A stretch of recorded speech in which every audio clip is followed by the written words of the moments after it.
So we just finished off a show with Nate Armstrong. Great interview. We talked about a strategy called buy, rehab, rent, and refinance. And it's to me, it kind of makes sense. Like you want to buy a property. Obviously, you're going to renovate it. So you're forcing its value, forcing its appreciation, and you want to rent it out. I don't necessarily refinance straight away. I'm definitely one to hold it for as long as possible before I have to refinance. I understand that cash out for a lot of folks makes a lot of sense. But here he's saying buy, rehab, rent, refinance. What do you think? Well, I think it's cool. I think it's an example of the diversity of strategy that is out there. The people that you bring on this show that have gone and figured this thing out for themselves and have done massive amounts of research and development and trial and error and came up with things like this. And it reminds me of something I haven't personally done, what the BRRR reference is, but I've got something similar that I can sort of just add to the conversation and put it on the umbrella, under the umbrella of when you do this as a practitioner and you actually, you take what you get from other people and you apply it yourself, there are gems to be discovered by everyday people that other people don't know anything about. Like Nate knows that he discovered a gem here, and I love him for wanting to share it, right? Yeah. And so I've got one, all right? And I'll call it we'll call it the BRR. Oh, it's the same thing. It's the same thing. This time it's buy, refresh. I'm sorry. Buy, refresh. And you know what? Forget that part. Let me just tell you what it is, because I was trying to fit it into your moniker there. But we have clients. What we deal with on OwnAmerica.com is exclusively properties that are already rentals. All right. So you can't buy a vacant property on our platform. You can only buy an existing rental property. So as you know, I'm really more geared towards this long-term accumulation strategy. Build your empire. He who dies with the most America wins. That's our whole thing. Yeah. But we found that people working within our environment have found ways to do rental flipping. Okay, rental flipping. Like, what's rental flipping? They buy a rental home, okay, which means the day they buy it, it's already generating an income. So there is no renovation needed, because even if it's in not the perfect shape, and a lot of them are in perfectly fine shape, but there's oftentimes something called deferred maintenance, which is there are some things that haven't been fixed, but the tenants are there.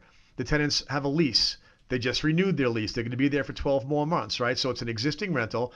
That means when you buy it, the second the closing happens, you literally get paid the next day, right? The income is coming in from day one. So it's a very low risk way to get into the flipping business. And here's the way it's worked out. There are properties on our platform that are in perfect condition, and there are properties that are in terrible condition and everything in between. So we've had flippers who have found the platform. They buy rentals that have been allowed to dilapidate a little bit, right? Tenants are still there. Their rent probably reflects the condition of the property. These guys buy the property in its current condition. The lease has got 6 more months left on it, say, and they tell the tenants, hey, great news. We're going to come in and do a renovation on the property. We're going to raise your rent from $950 a month to $1,025. Are you cool with that? Because if you're not, this is your notice. You have to find another place, because we're going to fix this place up and we're going to upgrade the rent. What they do is exactly that. So most of the time, the tenants say, I would be happy to pay an extra $125 a month to have this nasty kitchen torn out and something good put in, right? Yeah. So they're up for it. So what you bought is something discounted because of condition. And as a rental, it's discounted because the rent is too low. You then, 6 months later, after you've been earning money on it, you fix it up. So you make your investment to make it better, but you immediately have an increase in your rent to cover that difference. All right. What you ended up with is a more expensive rental property. And in this case, some of these guys wind up flipping them, selling them to big institutional investors who also use our platform, who most of them like something that's already been fixed. So there's an exit waiting out there at the highest levels of institutional investors. And we can actually tell investors, if you want to do this rental flipping thing, here's where you want to do it. And here's how you want to do it, so that when you're done, there's a buyer sitting over here just ready to jump on it in the form of some Wall Street fund who's a client of ours. You know what you and I should consider doing is creating an infographic around this and making that available on your website, on my website, and thinkrealtyradio.com as a resource that folks can use for the strategy. And I think I figured out what the strategy is, Greg. You want to hear it? Buy, rehab, rent, resell. Well, he already took BRRR. We can't do that to Nate. I mean, if we want to piggyback on the guy, I think we can do that. But I like your strategy. So for somebody like let's just say me, the average investor out there, and I'm listening to the show and I'm thinking, well, geez, this sounds interesting. It seems like it's a low risk. I understand what Greg is saying. I understand Abhi's perspective. Why should I really, really care about this as a low risk strategy? And then two, how do I even find these hedge funds and Wall Street funds out there to sell my product to? Well, that's easy. That's already there. They're already on the same platform that I'm talking about. So the first question is, if you have to ask the question, why would I want to go with this low risk strategy? That means you're a cowboy and you like going a little bit wild, and that's okay. But usually low risk is appealing. So the reason to do it, here's the thing, it's a tactic. It's just a tactic, right? The strategy is how long are you investing for? All right. What is the outcome you're hoping for 30 years from now? How many homes do you want to accumulate? Or how big of a portfolio of all kinds of real estate do you want to accumulate, and for whom? What kids, what grandkids, what legacy, right? Strategy begins there.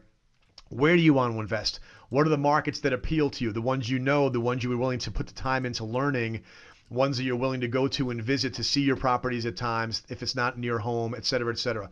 When you lay down that groundwork, then you get there and you say, now what's my tactic? Okay? Am I going to buy a beat up house, fix it up, rent it, hold it, sell it instead, do what Nate talked about?